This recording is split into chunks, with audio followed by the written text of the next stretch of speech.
Hey everyone, it's Erica Bruce. I'm going to go over with you on how to reset your wrench light.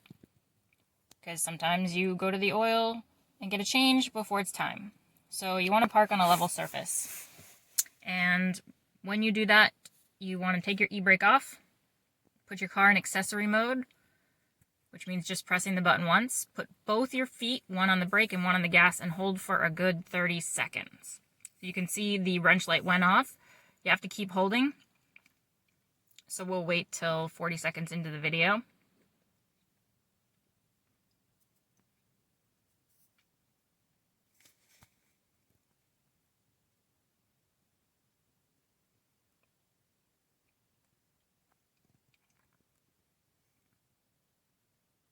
So it's been about 40 seconds.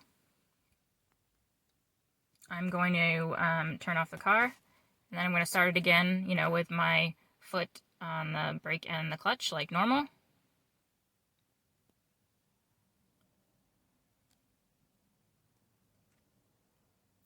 And it's gone.